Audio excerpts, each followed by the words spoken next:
Welcome everybody.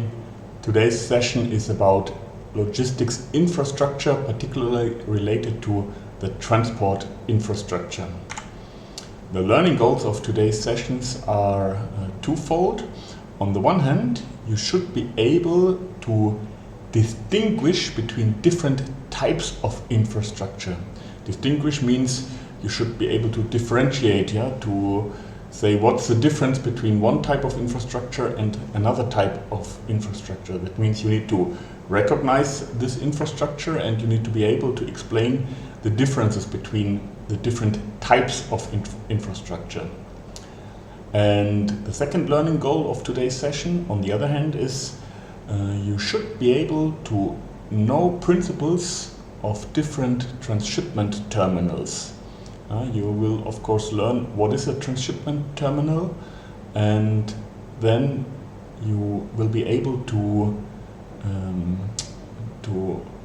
know and recognize these principles that distinguish between different transshipment terminals. The session of today is based on the textbook by Gleisner and Femerling, Harald Gleisner and Christian Femerling. Particularly, we are looking at chapter number 4 of this textbook, which is on the pages 37 to 57. This textbook is available in our library, so please check it out there. It's also available via our Moodle account. Let me go to our Moodle course.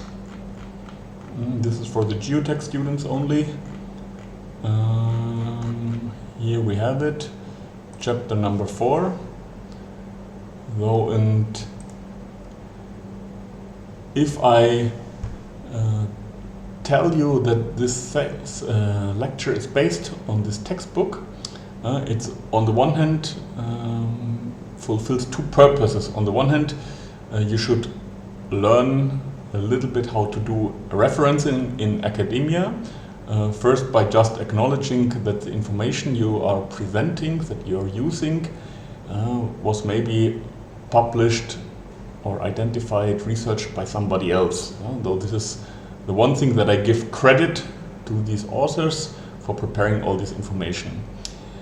The other thing that I feel as first year students, not everyone has realized, for most of the times I expect you to go through these textbooks on your own, in addition to studying the slides. Though usually it's not enough to only look at the slides that I prepared for you. These give you maybe the most important points, but they cannot offer the same level of details like a textbook can.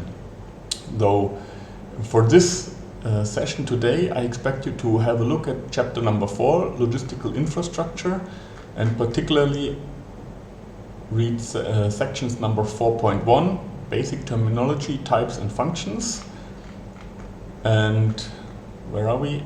4.2, transport infrastructure and superstructure. Though I will not discuss every individual point that is discussed in this textbook, but the lecture and the textbook, they should be studied together. The lecture can give you a pointer of what are the most important parts, in my opinion, that I want you to know, and the textbook can give you more details. And for example, here these numbers about the distance of waterway networks. I don't discuss all this detailed information in the slides, but in the textbook it's more clearly written and more discussed in a much higher level of detail. So please always study from the textbook too. This is part of preparing for a study, of becoming a better learner, and it also will help you to increase your level of English, your reading abilities, and your self-study skills, which is maybe the most important part. Okay, let's go back to the slides. So, chapter number 4 of the textbook Gleisner and Femerling. It's available in the library or for geotech students via Moodle.